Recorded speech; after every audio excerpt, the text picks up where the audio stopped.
Welcome to John Martin Talks, where we battle ignorance and apathy daily. The growing ignorance of just how special this experiment we call the United States of America is, and the apathy that we can't or won't do anything and everything to save her. Well, we got a great show to start the week out here, live from Big Daddy Unlimited Studios in Gainesville, Florida. We're going to start with a Supreme Court case. They have rejected a church's plea out in California, or actually in Nevada in this particular case, but they did in California as well, that limits the capacity to 50 people. We'll explain the implications of that in just a moment. And then this is no news at all, really, but our cities, our major cities in America are in a total state of turmoil. And there's a New York Times piece out now that essentially blames it all on Donald Trump and says that the cities they're in a conundrum, so to speak. So we'll expand upon that. And our good buddy Louie Gohmert, I've never actually met the man, but he must watch the show because he's come to the same conclusion that I have been telling y'all for a while now. And he's basically saying we reelect Donald Trump or it's over. And we'll expand upon that. But we start with the Supreme Court and a Politico story. Supreme Court rejects Nevada church plea to allow larger congregation. The Supreme Court on Friday rejected a Nevada church's request to block the state's cap on attendees for religious services amid the coronavirus pandemic.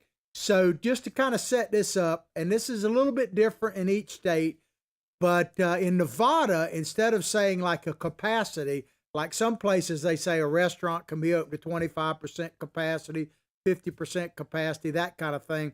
They actually set in Nevada a limit to how many people can attend a church service to 50. It doesn't matter how big the building is, how big the congregation is, 50 is the maximum. So my first question before we get any deeper in this, and I've been talking about this for a while, how is this constitutional? How is any of this shutdown constitutional? Who gave the authority from President Trump right down to a local mayor? Who gave them the authority to basically shut us down, to take away our First Amendment rights, essentially? Who gave them that authority?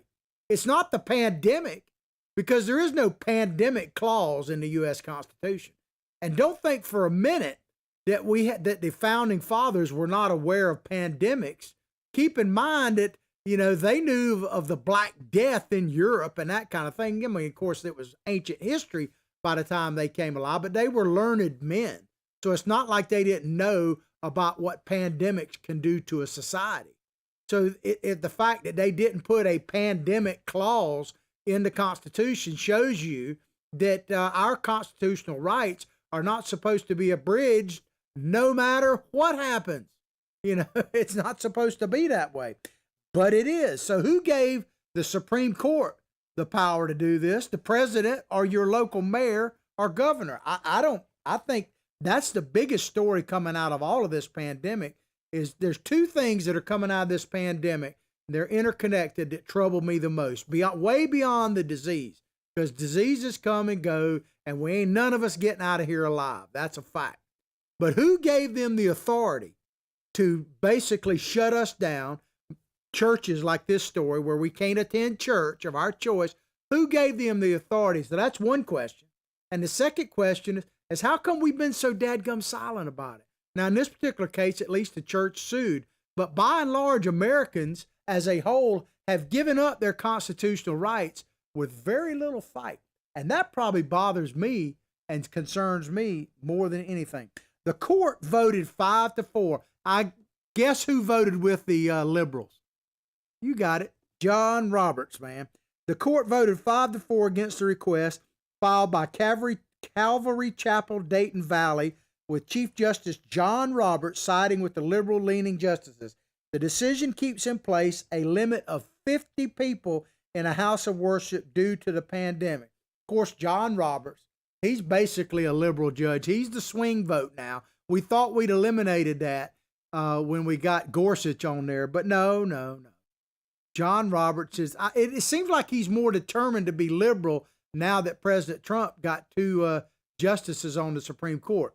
Maybe not, but that's what, I mean, he's always been pretty liberal, but it seems that way. Elections, ladies and gentlemen, have consequences. Now you say, well, Bush appointed Roberts, and that is true. But the reality is, ladies and gentlemen, that the next president, whoever that is, if it is President Trump or heaven help us, Joe Biden, they're going to appoint at least, there's no question about this, at least one new Supreme Court justice, very likely two or perhaps even more. Because keep in mind, Ginsburg is in bad health. So you know that she is, if Biden were to get in, she'd probably retire. And then, there's talk that Justice Clarence Thomas is looking to retire. And he's denied it, but there's been a lot of smoke, so there might be some fire there. In any event, I think that it's safe to say that the next president will appoint at least, at a minimum, one Supreme Court justice. Now, this idea of a limit of 50, think about that for a moment. They're saying that in Nevada, and there's various forms and fashions of this all over the country, that you're limited. Some places you still can't even go to church. So, there's that. But as far as like protests or things like that, it's unlimited from what I can see. And we're going to get into protests in just a moment. Check this picture out. This is from like about a month and a half, 2 months ago. This is a museum in Brooklyn. And this is a gathering of people during the shutdown in New York City that were protesting Black Trans Lives Matter. I think something to that effect. How many? I think there's slightly more than 50 in that. But of course, this has nothing to do with the pandemic. There's no threat of spread there. But go to church. Oh my God, it's the end of the world. And let me just cut to the bottom line before we go any further. And I'll reiterate this later in the story. Do you think it's a coincidence that they're keeping you from going to church, but like in Nevada here, but they let you go to the casino? Do you think there's not a connection? They're trying to take God out of our country, out of our way of life, any way, shape, or form they can. The progressives have been doing this for a long time, and they're using this plandemic. That's what some of you listeners say. I appreciate that. Plandemic. They're taking advantage. One thing about progressives, man, they will always take advantage of a situation, and they're trying to literally, this is my opinion, but it's a fact nonetheless, they're trying to take God out of this country at every level. And so they're just taking advantage of this right now. This is Progresso World 101, ladies and gentlemen. And I keep telling you that. That's what we're headed for, Progresso World. Not just the United States of America, but the world as a whole. And let me tell you, if you're a patriot, if you love America, you're not going to like Progresso America, I assure you. The church had argued the cap was an unfair attack on its First Amendment rights to free exercise of religion. It's not only an unfair attack, it's a direct attack, in my opinion. It pointed out that the state allowed higher caps for restaurants and casinos, 50% capacity. So they're limiting, this is very important, they're limiting the church to a total of 50 people, whereas other types of operations, they're limiting to 50% capacity of that. So why single them out? I think you know the answer to that. But would not let its 90-person congregation, so they got 90 people in their church, assemble even with social distancing protocols. A federal court upheld the state's policy, and the church sought an appeal last month at the Ninth Circuit. So I ask you, ladies and gentlemen, and I don't say this with any joy or glee, and if you've been watching my show any time, you know I'm a happy-go-lucky guy. But I ask the question, are we doomed? Is it too late already? I mean, I'm pushing for President Trump to get reelected because I believe we are doomed if he doesn't get reelected. But are we doomed already?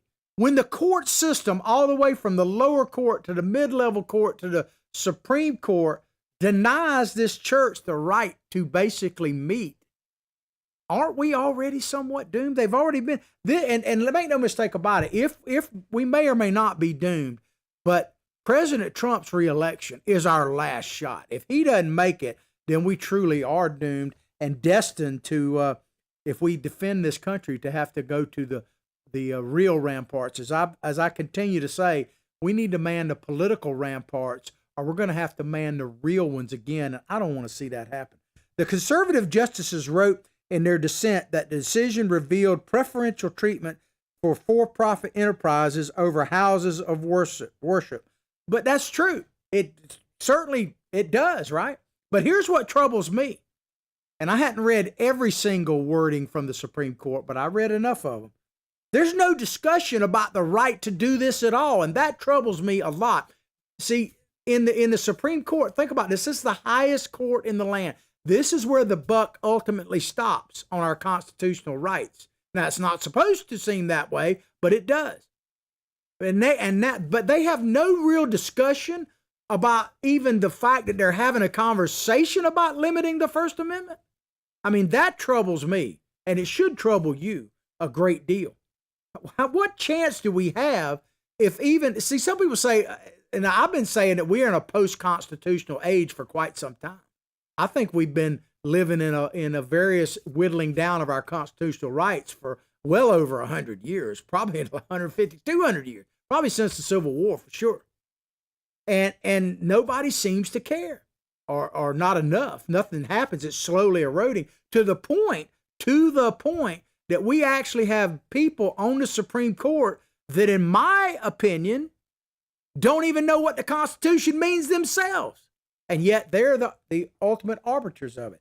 It's pretty scary stuff, man. And when you think about the fact that John Roberts, supposed conservative, nominated by George Jr. Bush, is a swing vote and swings more to the left than the right on the most important issues, it shows you what we're truly up against. The world we inhabit, this is what Gorsuch said. Interesting. He was on the dissenting side. He said, the world we inhabit today with the pandemic upon us poses unusual challenges, no doubt. But there's no world in which the Constitution permits Nevada to favor Caesar's Palace over Calvary Chapel. Well, I agree with you, Mr. Gorsuch. But my big factor is, why are we even arguing this case? Why isn't this case a slam dunk 9-0 vote in favor of the church? The fact that they're even having a discussion, and even Gorsuch's deal here, is not strong enough for me. Because to me, it should have been, this thing should have lasted about 10 minutes. They look at it and go, this is unconstitutional, bam, see you later. But no, it is a big debate. And we lost. Those of us who are constitutional loving, here's the ultimate thing. If you love the Constitution and you believe that the rights that are mentioned in the Constitution are inalienable rights, God-given rights, that can't be taken away by a government, then we lost. You're on the losing side of that argument with a majority supposedly conservative court. How does that make you feel? We lost. I mean, it's hard to fathom. But if you think about it, it's more devious. And I'm not necessarily saying John Roberts is part of some grand conspiracy. But we lost, and it goes back to what I said about inalienable rights. If they take God out of the picture, then we have no inalienable rights. We have rights that are bestowed upon us by maybe Joe Biden, maybe Bernie Sanders. Maybe Bernie Sanders and Ocasio-Cortez will be, and Ilhan Omar and people like her will be the arbiter of our rights. Because if God is out of the picture, then what man giveth, man can dadgum sure take it away. So that's what's really at stake here. But we're asleep. We're in our long slumber. The Supreme Court in May struck down a plea from a San Diego, I knew there was a California connection, church, that California's lockdown order was inhibiting its right to free religion. I mean, come on. So if you're locked out of your church, how can you practice freedom of religion? I guess you got to practice it over the TV. I don't know. That decision also fell narrowly along ideological lines. Imagine that. An ideological. Roberts, a swing vote again. With Roberts siding with the liberal faction. He is the liberal faction. Think about that. We don't have a majority on this. Conservatives do not have a majority on the Supreme Court right now. They don't.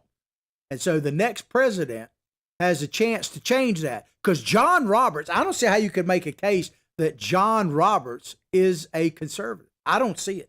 On the things that really matter, like the First Amendment, he's siding with the liberals. Roberts argued against the court intervening in states' response to public health care crisis. So he's hiding, in a sense, behind state rights. Let me just tell you flat out. And people say, well, you're not a Supreme Court justice. No. but I seem to know more about the Supreme Court than Chief Justice Roberts, because the states, yeah, I'm a big proponent of states' rights, but the states have no right to take away your constitutional rights. That is the purpose of the U.S. Constitution and the federal government and the Supreme Court in general, is to make sure that the states don't take away your rights. It's even written in like the Second Amendment. The Second Amendment basically leaves it up to the states to deal with gun issues unless they try to take away your right to keep and bear arms. Then the Constitution says it shall not be infringed. So basically what they're saying in the Second Amendment is it's okay for states to regulate things, but they can't regulate it to the point that they take away your right to keep and bear arms. At that point, the U.S. government steps in under the Constitution with the Supreme Court and says, no, you can't do that. That's the way it's supposed to happen. But Justice Roberts has turned that on its head and said when it comes to the First Amendment, that the states have a right to take away your First Amendment rights. How does that make you feel if you're an advocate of the Second Amendment or any of the amendments for that matter? I mean, to me, this is, as they say, bass backwards. It's just the way it is. But Roberts wrote at the time, talking about this San Diego deal where he gave it back to the states to decide. He said the precise question of when restrictions on particular social activities should be lifted during the pandemic is a dynamic and fact-intensive matter subject to reasonable disagreement. So let's look at the actual wording of the U.S. Constitution. When it comes to the, let's read the First Amendment. It's not that long. Congress shall make no law respecting an establishment of religion. So you have freedom of religion and have freedom from religion. That's basically what that means. Or prohibiting the exercise thereof. How do you have I don't know of any religious order that doesn't have some general meeting place. So if you prohibit people, freedom of assembly as well, or abridging the freedom of speech or of the press, or the right of people to peacefully assemble. So you can peacefully assemble on the streets of our cities, and I'm not opposed to that, and we'll talk more about that in a minute. But peacefully assemble at a place of worship, no, we can't have that, man. Peaceful assembly, and this is a very important last part here, and to petition the government for redress of grievances. To petition the government for redress of grievances. What is the point of that last part if the people who are up there no longer believe in the Constitution? You could petition grievances all day long. If they don't believe in the Constitution, then what choice do you have? Go back to the founding of this nation. The Declaration of Independence, a lot of people forget this. I think it was 84, something like that. There were like 84 grievances against King George, basically saying, here's why we're declaring our independence, and here's why we're willing to go basically to war to do it, because we've put all these grievances in here and you haven't addressed them. So what good does it do you to petition? Yeah, you could petition King George all day long. He didn't stop him from petitioning. He just didn't agree with him, didn't do anything about it except drop the hammer. What's the difference in what we're dealing with now? You can petition your grievances, but if the Supreme Court won't even protect your First Amendment right, then what is the point of a grievance? What choice do we have at that point? And I'm not advocating that we pick up arms. I'm not. I'm a nonviolent person. But there is times when violence happens. And if we don't man the political ramparts and change this dadgum direction the country's going, then we'll have no choice but to man the real ones if we want to stay free. I mean, it's becoming painfully obvious to me. I like to have fun, man. I like to be seriously entertaining. It's one of the goals of the show. But I got to be truthful. I got to speak the truth, or I can't be, if I'm not true to myself, I can't be true to any man, woman, or whatever. So I got to tell you like I see it, and what I'm telling you is we are post-constitutional now. And if you agree with me, then I'm telling you it's only going to get worse. And we are past the constitutional crisis when the Supreme Court is supposed to be with a majority conservative, and they rule against a church saying, hey, we just want to bring in people to the church, and they rule against it. Then let me tell you, we are no longer protected under the First Amendment. And if people wonder about the Second Amendment, the First Amendment none of the amendments any good without the Second Amendment. The Second Amendment is designed to make sure they don't take the rest of them away. So they're trying to take that away too. We'll talk more about that in a minute. So I want to talk about this. Is there a pandemic clause in the Constitution? Because there's not. There must be a pandemic one. And you've heard me, if you're new to the show, first of all, welcome. Where you been? Glad to have you. But I'm a big fan of the Founding Fathers, and one of the main ones on my list is Patrick Henry. We don't talk near enough about old Patrick, but I'm telling you, at the time, he was the bravest soul out there, man. And everybody's kind of familiar with, and some of them don't even know who to attribute it to Patrick Henry, give me liberty or give me death, but they don't really know what it means. So I put up this clause here. I would encourage you to look at his entire speech to the Virginia Assembly. Pretty easy to find online for now. You can find it. But this is just a small, we're going to talk about a couple segments of it. It's about 20 paragraphs long, something like that. So we're not going to get into all of it, but you really, and maybe I'll post it online. You really need to look at it. But to give me liberty or give me death, it's very important to read the paragraph that he says that. He says, is life so dear or peace so sweet as to be purchased at the price of chains and slavery? Chains and slavery. So he's speaking out against slavery. And people might say, oh, I don't know if he was a slave owner or not. Maybe he was. But chains and slavery, in other words, is the price for peace that we get our freedoms taken away. That's what's happening right now. Think about it. We're supposed to be getting our safety, like what did Thomas Jefferson said? People, I think no, it was Benjamin Franklin. I'm sorry, Benjamin Franklin said that if you trade security for freedom, you deserve neither, or freedom for security. I got it reversed. That's what Patrick Henry is talking about here. He says, if life's so dear or peace so sweet as to be purchased at the price of chains and slavery, forbid it, Almighty God. Oh my God, there's that God dude again. He said, I know not what course others may take. So he didn't know what you're taking, that you're willing to give up your freedom for peace and security. He said, but for me, give me liberty or give me death. What he's talking about there is that just being alive and breathing is not enough. If I'm not free to be a rugged individualist, basically, if I'm not free, then I'd rather be dead. So, and how does that stack up now? Well, we're scared of our own shadow right now in this country. I mean, we are not listening to Patrick Henry, but we better take his warning. And then earlier in the speech, this is a paragraph. I have not talked about this on the show. It's a little bit lengthy, but I want to break this down. Is part of his speech, and boy, does it speak to the times we are living in now. Those that forget history are doomed to repeat it, and we're forgetting it.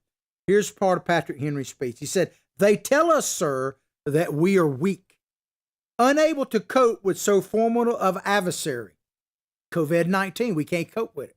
We're weak. We can't deal with it. But back to Patrick Henry. But when shall we be stronger? Are we going to get stronger or weaker? We're never going to be stronger to deal with this virus than we are right now. We're never going to be stronger than we are right now to deal with the rioting in the streets. Do you think if we elect Joe Biden, we'll be weaker or stronger, for God's sakes? So we're never going to be in a better shape than right now. That's what he's talking about. But when shall we be strong? Will it be next year? Or will it be next week or next year? Will it be when we are totally disarmed? And when a British guard shall be stationed at every house, like the mask police? That kind of thing. Did you see where a couple was in a park this weekend and a lady came up and maced them because they weren't wearing masks? I'm just saying. All these little masked Nazis. Shall we gather strength by irresolution? In other words, are we going to get stronger by doing nothing, by having no resolve and inaction? Are we going to sit down, sit on our hands, get on our knees? All this is ringing true. Shall we gather strength by irresolution and inaction? Shall we acquire means of effectual resistance by lying supinely on our backs and hugging the delusive phantom of hope until our enemies shall be bound us hand and foot? So shall we just sit back and just say, oh, I hope it gets better? Faith without works, ladies and gentlemen. There's a book out there somewhere And Patrick knew about it. Faith without works is dead. It's not enough for us to just have hope. Well, don't get me wrong, we vitally need hope, faith, and all that. We need prayer. We need all that. But we need action. Action. And he said, sir, we are not weak if we make proper use of those means which the God of nature has placed in our power. We, ladies and gentlemen, have the power of the U.S. Constitution. We have the power of the vote. We have the power of the protest, of our grievances as well. We have, as Skeletor says, we got the power. The question is, are we going to use it or just give it away? Because so far, and I'm not talking about everybody, but as a country, right now, we have given it away to tin-pot dictators like Cuomo and Newsom and people like that, and mayors across the country. We've given it away. We've even given it away to the President Trump for a time or two. I'm telling you right now, I question who gives the authority from the president on down to take away our inalienable rights. No wonder they want to get God out of the country, because they don't want you to have inalienable rights. They want you to have the rights dictated by whoever's in charge. And let me just tell you, I'm a strong supporter of the president, and I'm not bashing him on this. I'm just telling you as an American citizen, to me, this is much bigger than Donald Trump. I would not want Donald Trump, as much faith and trust as I have in him, I would not for 1 second want him to be the arbiter of our rights. Protector, maybe, through the U.S. Constitution. But arbiter of them, the giver of our rights? Hell no.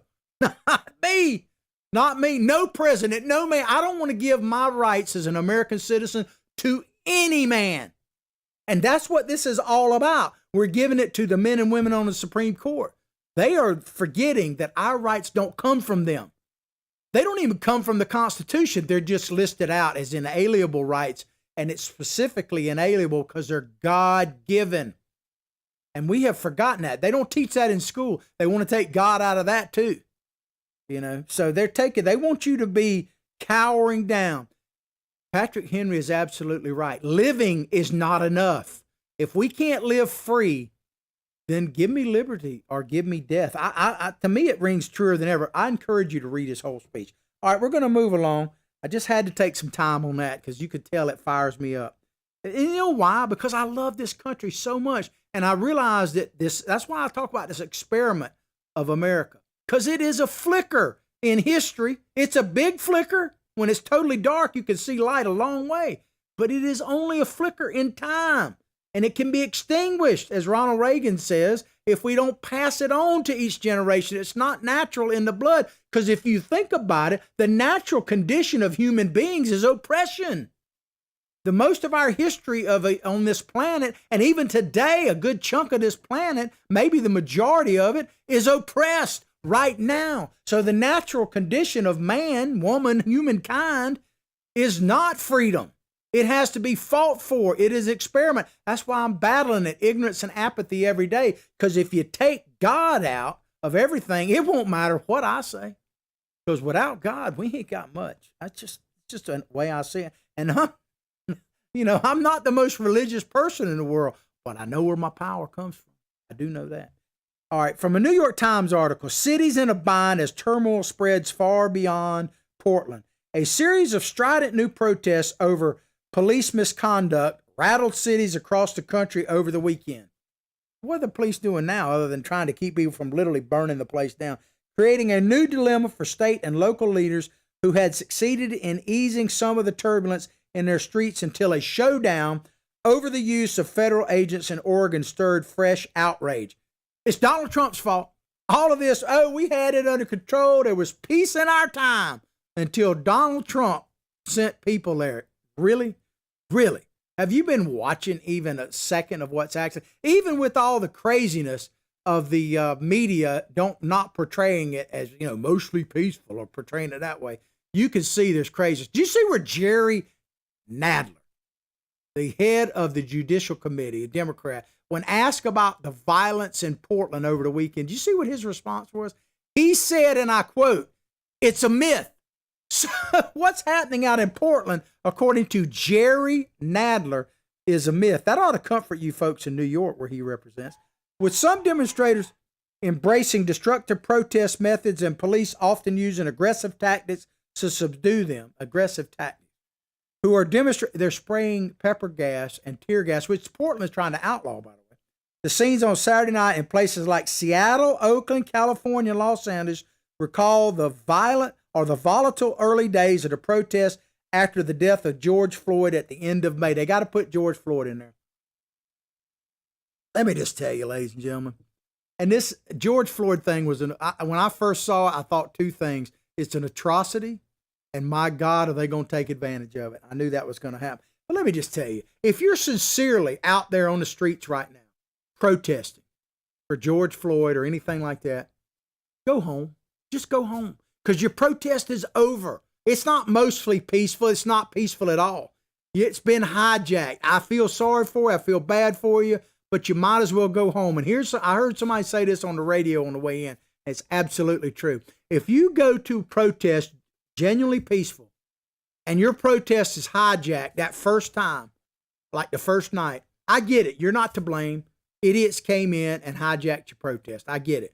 But if you go back the second time, you are to blame, because you know what's happening. And by now you will see that any protest that happens, whether it's legit, peaceful, whatever you want to label it, is being hijacked by the left. And let me tell you, Black America, it's being hijacked by white folks. Because Black Lives Matters, for instance, is basically a white organization, a Marxist organization that has hijacked your protest, and along with Antifa, which is mostly white as well. I dress in black, but they're mostly white. Is that racist? The fact that they're white folks dressed in literally in black body, not just black face, but black body, yet that is the armed wing of the Democratic Party. Those are the people pushing progressivism, progresso world across this United States.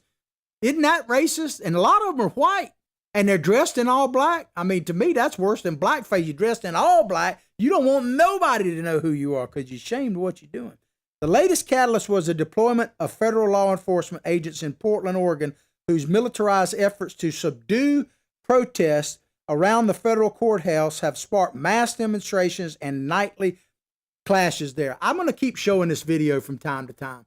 This is a video, and it shows mostly peaceful protesters storming in and setting fire to a federal courthouse where all this kind of the epicenter in Portland. This is what Donald Trump is trying to prevent right here. And I want you to listen to a couple of things. One, they chant in this thing, and I'm giving a little spoiler alert. They chant, burn this effort down and all that. Then once they're in there, somebody shouts out what should be one of the new campaign slogans for the Democratic Party. This is what we do. This is what we do. Check it out.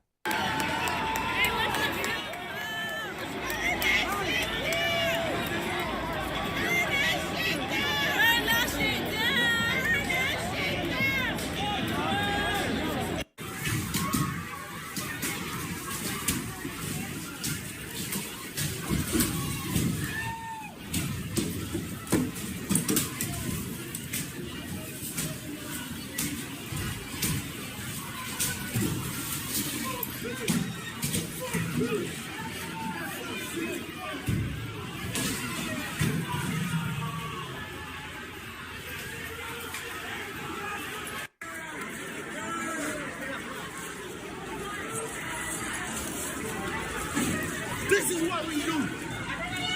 This is what we do. Everybody else. That's good enough. Peace in our time right there, ladies and gentlemen. All that was before Donald Trump sent any federal agents. And there's more to this story about federal agents, because there was a big lie put out that they weren't wearing any type of identification. And a friend of mine called me up just blasting me about that, and later hung up on the phone. Are you for that? And, want me to defend Donald Trump. As it turns out, the only thing they're not showing is their actual names. They have identification as to what group they're working with. They even have numbers so people can identify who they are. You know why they don't put names on there? Because the leftists aren't enough with burning a courthouse down. They want to go and actually do bodily harm, possibly kill federal agents. If you don't believe me, in Portland over the weekend, a group of basically armed people, like you see, they're armed with all kind of different stuff. And they found by the way, a bag full of magazines and Molotov cocktails in a park there. It's getting deeper by the moment. But a group of these thugs, and that's what they are. I don't care what color they are. They're thugs. They went to a hotel threatening to burn it down because they thought the federal agents were staying there. They may have been there, but they're American citizens and people. Think about all the innocent people, and they were all innocent to that extent. They went to burn that down. In Portland a year ago, they were following ICE agents' children to school and harassing and threatening their children as they got out the cars to go to school. And you're worried about whether they got the name on the jersey or not? Oh, my God. I don't know what to say about that. They have also, I love this language here. They have also, this is talking about Trump's troops, so to speak, right? They have also inspired new protests of solidarity in other cities. Where people have expressed deep concern about the federal government exercising such extensive authority in a city that has made it clear it opposes the presence of federal agents. Well, if you're living in Chicago or Oakland or anywhere, really anywhere USA, and you're deeply concerned, I bet last on your list of people you're really worried about is federal agents. I'm just going to go out on a limb here. My guess is before you get to federal agents, like brick throwers and looters and burners of your business, people who would stormtroop your house, kick it in and burn it down, that kind of thing. People who are burning down your neighborhood, like we had that one lady crying after the Minneapolis, an older black woman, by the way, if you remember that video where she was basically saying, I got nowhere to go, nowhere to shop. It's all been burned down. You know, they found a couple of bodies now in some of the debris of a burned down pawn shop in Minneapolis. So people were died, plus what that retired police officer gunned down trying to protect his buddy's pawn shop. A black Trump supporter apparently assassinated over the weekend. I mean, this is the kind of thing. So on your list of, what does it say here? Express deep concern. Your deep concern, I don't think on that list, if it is, it's got to be towards the bottom, is that the feds are coming for you. Unless you're like an Antifa guy. Inspired protest. That's what they call it. Inspired to protest. They're taking advantage of it is what it really is. All this is people taking advantage. That's why I tell you, if you're really legitimately protesting, go home. Your protest is over. It's hijacked by the violent, hardcore, Democratic leftist army. In other words, known as Black Lives Matter and Antifa. They've hijacked you. But that's this progresso world. So if you're not going to vote for Trump, if you hate Donald Trump so much that you're going to vote for Biden, or you're not going to vote at all, which is the same thing as voting for Biden, then you are bringing progresso world on top of us. And let me tell you, you're not going to like it. And some of you ones that are like on the sidelines in academia and stuff, kind of like how my friend is he's not really an academic, but he acts like one. He knows what I'm talking about. He says he wants to know my opinion of things, but he never watches the show. And I say, hey, there's my opinion. You want to watch it? I don't sugarcoat it. But have you ever watched like Dr. Zhivago? There's something you could stream. Trotsky character, which is based on a real person. There's people who are like the academics of the leftists. They're the first ones shot, by the way. Because there's more to it. They're not going to stop. They're not going to stop. They're going to keep coming till they get to you, even if you're on their side. Because these progressives carry it to the extreme every single time. Name me one thing that progressives have gotten you given an inch on that they haven't taken a mile. Not one thing. They take it to, look at abortion. Safe, legal, and rare. Kill the baby after he's born. Have a discussion. Make him comfortable. Whack his head.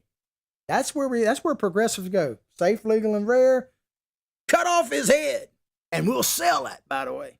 President Trump has seized on the scenes of national unrest, according to this New York Times article. Statues toppled and windows smashed to build to build a law and order message for his re-election campaign, spending more than $26 million on television ads depicting a lawless dystopia of empty police stations and 911 answering services that he argues might be left to a nation headed by his Democratic rival, Joe Biden Jr.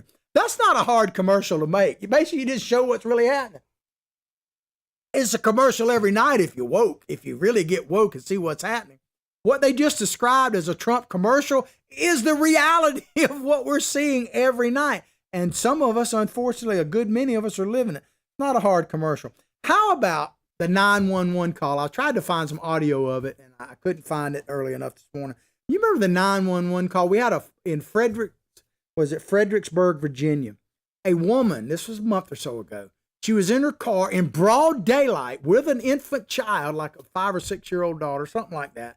And her car was accosted by all these protesters. They started banging on it and everything else, jumping on her car.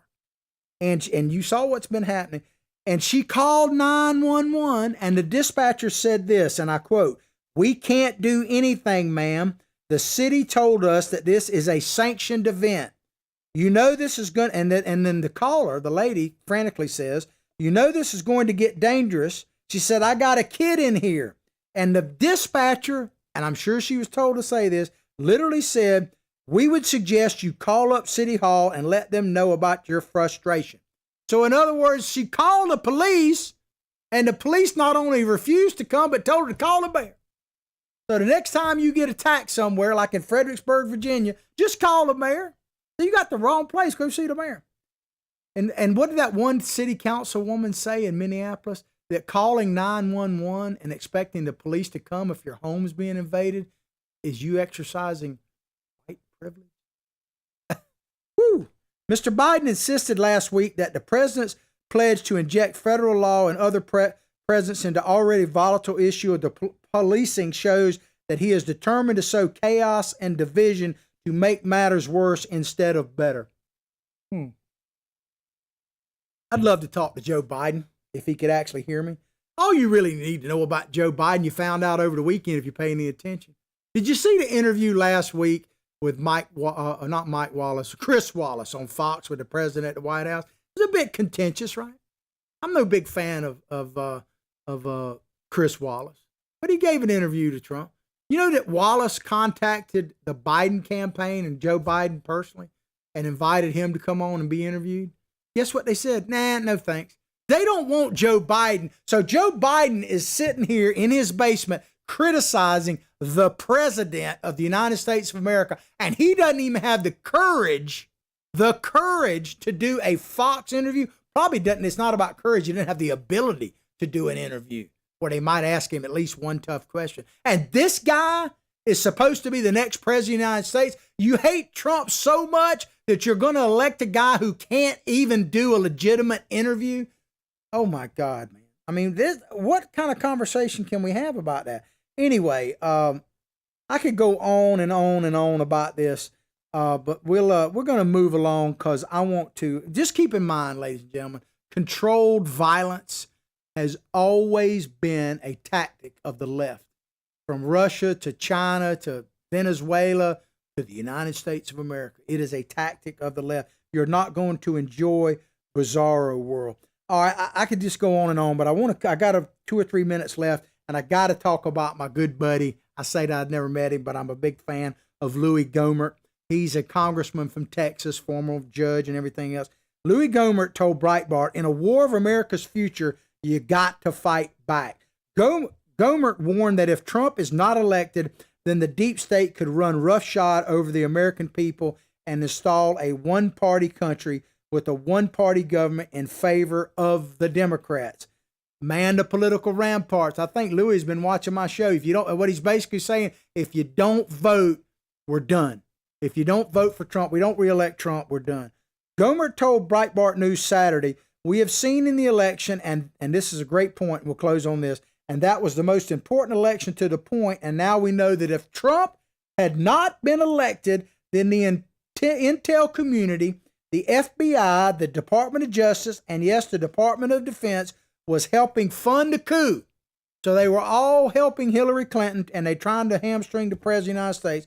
All of those had been so co-opted that we had never known about the attempted coup. We wouldn't even known what happened. That's one reason they were emboldened. They felt like that Trump wasn't going to win, so they could do anything, get away with it. And we got an insurance policy. If he does win, we got the Mueller investigation, that kind of thing.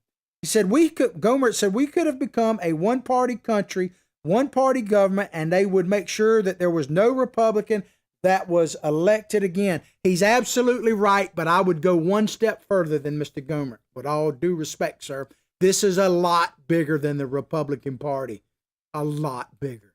Because this is way bigger than the Republicans and the Democrats. This is of the party that we all should be a member of, the Constitutional Party. And I'm not talking about there is actually one. I'm talking about those of us who believe in the Constitution. We can debate stuff, but you know, the reason why we can't agree on anything now is because we've forgotten what we used to fundamentally agree on. The U.S. Constitution, inalienable rights. We used to believe in a God. We may have worshiped him different, but we believed that God-given rights, that they could not be taken away by man. If you don't believe that, there's nothing left to debate. And that's where we are. And I don't know if it's too late or not. I know one thing. If we don't reelect Donald Trump, it's going to get worse. What they're trying to do right now, the Democratic tactic, and I got to say this, even if I'm running over, they're right now, their tactic is to make you so worn out that you want to return to normalcy. That's what Biden says, that you're saying, the heck with it. I love Trump, or I hate Trump. I can't stand Biden, whatever. I just want peace. And so therefore, if you elect Trump, it's going to get more crazy in the streets. That could happen. But I can tell you right now, the progressives never, ever compromise. The only way to defeat them is to defeat them at the ballot box. It is going to get a heck of a lot worse, and we're seeing it right now, if we don't reelect Donald Trump. Hope you've enjoyed the show today as much as I've enjoyed bringing it to you. Please go directly to John Martin Talks Facebook page, like it, share it with others. Check out our sponsor link in the description on the Facebook page, and go there to that link. You can help us, help yourself, and protect your inalienable rights with Big Daddy Unlimited, and you can support the show, John Martin Talks. I'll pray for your family. You pray for mine. Let's all pray for this great country, because it needs it more now than ever. But as I say each and every day, from my heart, from my family to yours, have a blessed day.